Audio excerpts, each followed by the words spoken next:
What's up, you guys? I'm going to be showing you today how to rebuild a Dark Horse atomizer. It's a 3-post rebuildable dripping atomizer for electronic cigarettes slash vaporizers slash mods slash whatever people want to call them these days. What we're going to need is some 24 gauge Kanthal wire, about maybe 6 inches in length each piece, some wire cutters to make the cutting easy, a Phillips head screwdriver for the screws, the bit that we're going to use to wrap the wire around so you can get even coils, and some needle nose plier head or some needle nose pliers to tighten the coil and fine tune everything. Cotton we're going to be using is from Native Wicks, and the Kanthal we're using is from Lightning Vapes. 22 gauge. Sorry about that. 22 gauge. I'll make sure to put it in the description. First thing we're going to do is, if you guys have a coil and wick set up already on there, you're going to uninstall it by unscrewing the screws and taking your pliers and taking them off.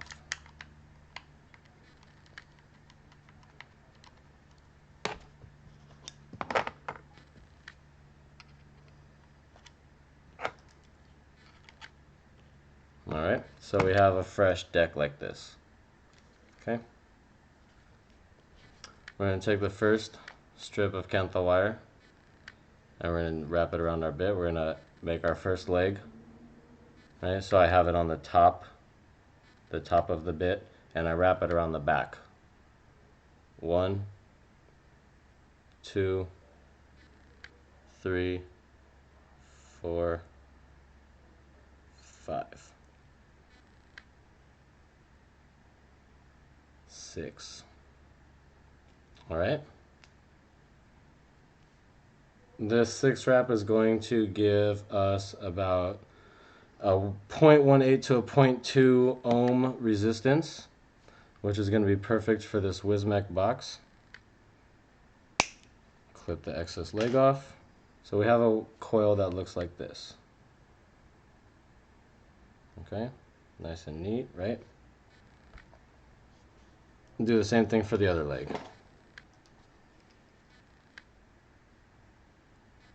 1, 2, 3, 4, 5, 6.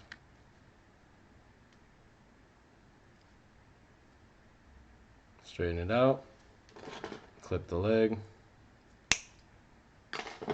Alright, now we have 2 coils. Okay, so these 2 coils are going to be the coils that are used to put the wick into, and they're going to heat up to burn your e-liquid. What I do with these coils to put them in the center of the atomizer is I crimp one leg outward in a 90-degree angle. So it's like this. You can see that 90-degree angle, and then about like a couple centimeters I bend it back. And so what that does is it puts a little arch in the coil, and right there you see that arch.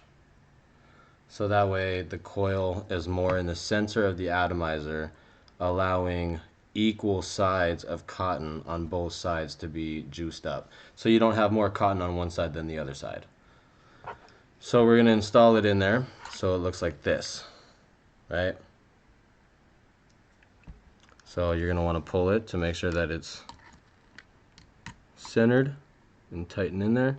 Take the screwdriver. You're going to want to tighten the outside screw first, just to kind of hold your coil in place while you can install the other one. You want to make sure it's tight. You don't want to over tighten it. You don't want to strip your screw. You don't want to break the Kanthal wire. So, finger tight, and then just like a little extra, Then what we do is we clip this little piece, and we clip this little piece, and then we regret doing that later. Alright, now the other coil.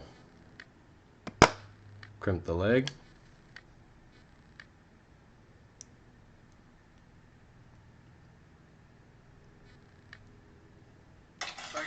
Crimp it back.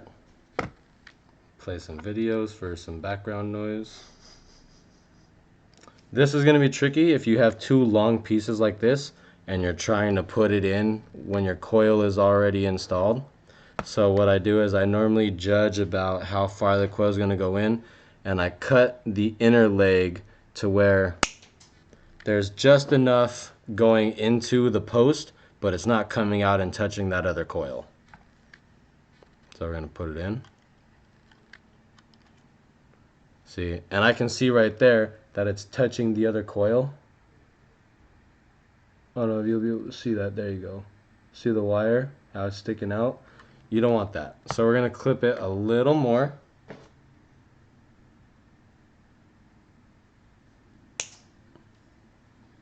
Just to remove that so we don't have it hot spotting. Then we're going to pull it with the wire. Pull it tight, tighten it on the outside.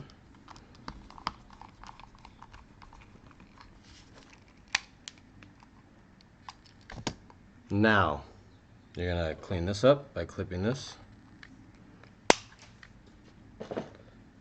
And you can just hold the coils close to the center post while you're tightening it down. That way they don't really move. If you feel them move a little bit, it's probably just the wires grabbing. That's okay. Then we're going to adjust our coils to make sure they're not touching the post or any other part of the metal, because you don't want metal and metal to be touching unless it's the coil itself, of course. Okay, so it's going to look something like this. All right. Now what we're going to do is we're going to do a little quick fire to see where the ohms are at. It's a little low, so we're going to pulse it a couple times just to kind of heat up the coil so we can crimp it together to make them stick together better. And while it's cooling down, don't ever fire your vape while you are crimping it together unless you have ceramic tip tweezers. If you're using metal tweezers, do not fire the button while you're using your metal tweezers.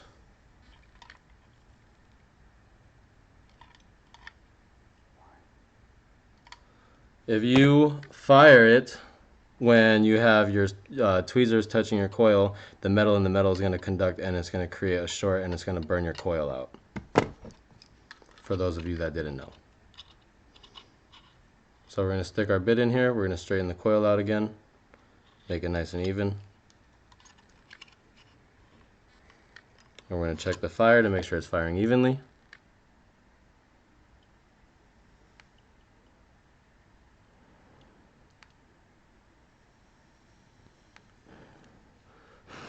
Nice even glow. Here we go. Ready? I'll show you guys.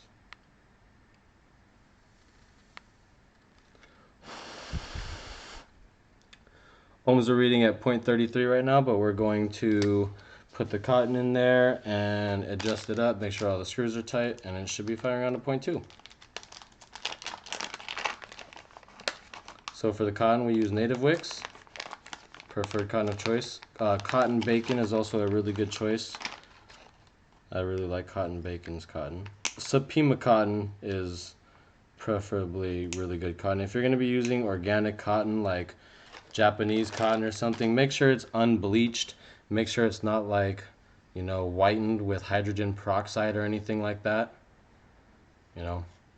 So what I do for the cotton is you want to make sure you have enough to where, you know, like when you roll it up a little bit, it's going to go into the coil, but not where it's just going to slide right through.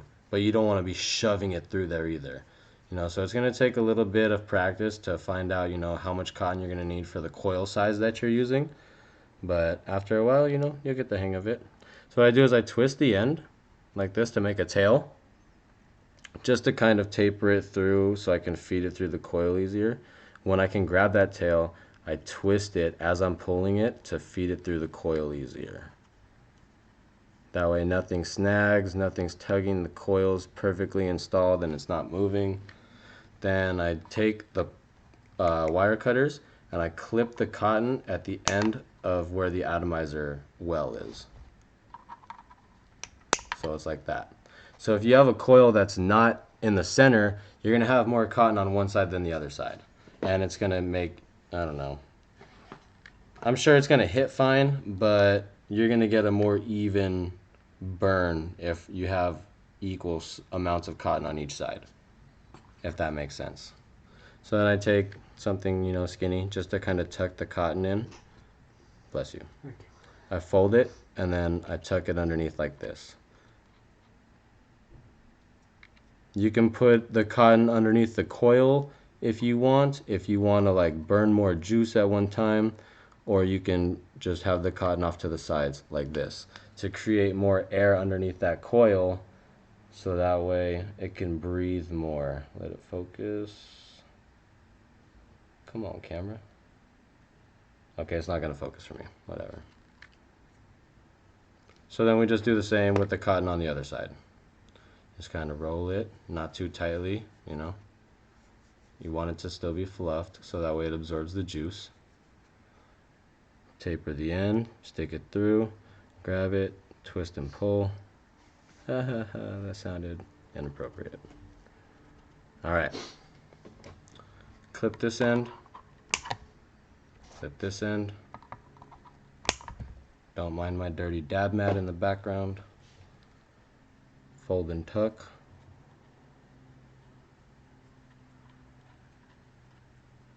Fold and tuck.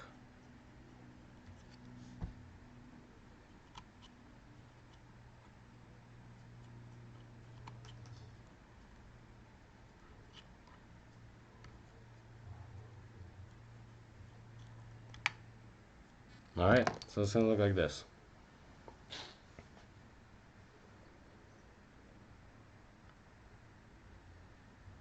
It's not focusing. Focus for me. Can I get closer? There we go. See? Center. Alright. Oh, you said you... Check the pin. Yeah. Forgot about that. Slight difficulties, people. No worries.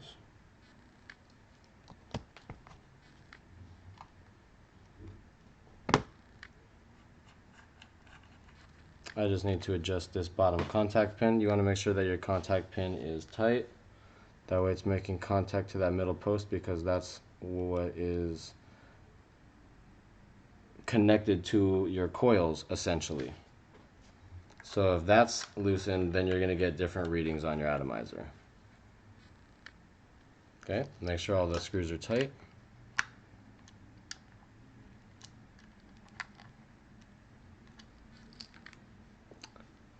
.2 ohms. No, it'll focus. It like focuses when it's closer for some reason. Oh, I need to focus. Hold my hand steady. There we go. 0.2 ohms. Okay.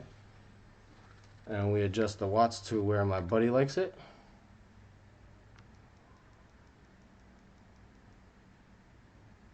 Which is at 80 watts, 4 volts, 0.2 ohms. 80, 4, 20.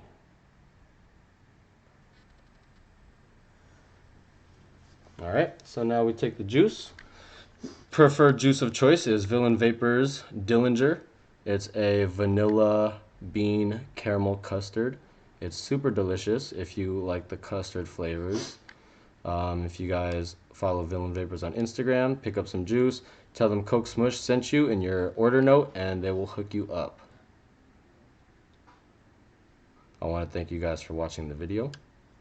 When you're juicing up your cotton, you don't want to overdo it. You just want to put enough on there to saturate it. Okay, so once you do one side, you want to go do the other side and let that, the juice soak into the cotton before you drip some more. Fire it a couple times to let the juice mix in with the coil. Put our cap on. You want to make sure that your airflow holes on your cap are lined up with your coils. That way when you're hitting it, the air that gets pushed into the air holes cools down your coil.